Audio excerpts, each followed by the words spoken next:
Hello, my name is Veronica. Welcome back to Angel Avenue. Today we'll be talking about Dex on Story of Our Fur Babies Part 3.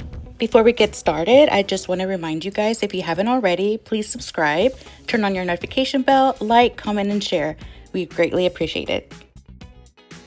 This is Dex. He's our Chihuahua boy. He is also 9 years old. He actually just had a birthday on November 4th. Happy birthday, Dex! I love this picture of him with his ears.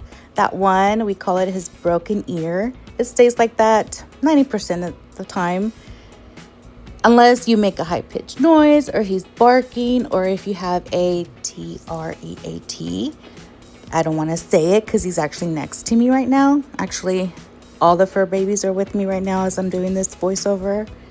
So if you hear Blazer snoring, that's him. Anyway, back to his ear. I just love it. It's so unique. I've never seen another dog, or I've never had another animal like that. So to me, he's just very special.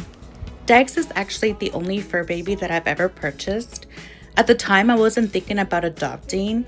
All I knew is that I wanted a full-blood Chihuahua, a boy in black. So I hopped on Facebook and I found him for $150. Not bad. But I got him. He was my Christmas present to myself. At the time, I had a cat and I wanted to have a small dog and 2 cats. So I was growing my little fur baby family. I like to say that Dex is my little cat dog, but what I mean by that is that he was raised with 2 other cats. He even learned how to use the litter box, which was great at the time, but when we moved in with Steph, we had a harder time, but we finally got it to make sure he went outside. Here are Tank and Dex, their other 2 mini pom. I like to call them my little McDoubles or my little burnt peanuts. Dex actually has a lot of nicknames. For starters, Cujo.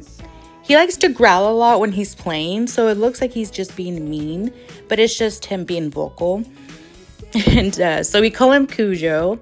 We call him Spike from the Gremlins.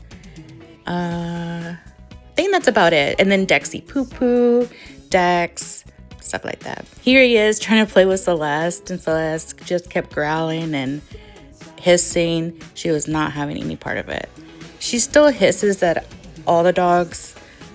The dogs at this point don't even pay attention to her anymore. They're just like, okay, girl, do your thing. But anyway, Dex is a sweetheart sometimes. You know, he's stubborn, spicy, feisty, but he is a protector, and he does like to sit with you no matter where you're at, likes to cuddle. But once you get too close, he'll start growling. And I don't think he does it to push you away. I think that's just his love language. And I could be wrong. I like to think he's just being like, hey, but who knows? I love watching him play with his lamb chops and throwing them around like that. This was actually a fun day. We got a wagon and we loaded up the little ones in there. I was actually surprised that Dex did very well. He sat still and enjoyed the ride. Out of all 3 of them, I would figure he would be the one to jump out, but he enjoyed it. Just like Blazer, Dex likes to go outside and sunbathe and take naps out there. Anytime Blazer goes, Dex will always go. And I think it's so cute. They're like the best friends, the odd pair. Well, not really best friends. Dex thinks he's the same size as Blazer, which Blazer is our Pitbull Boxer mix. Actually did a video about him in part 2, and I will link it down in the description box. But they've gotten into it, but at the end of the day, I think they still love each other. Blazer lets him know his place. We are very thankful that Dex has been healthy this far. He does have issues with his teeth, but we take care of it along the way. Besides his teeth problem, he doesn't have any other issues, so we're thankful for that. And here they all are. If you made it this far, thank you so much for being here. I truly appreciate your time. If you have any comments or questions, please let me know down below. I would love to hear from you. And I'll see you guys next time on Story of Our Fur Babies Part 4.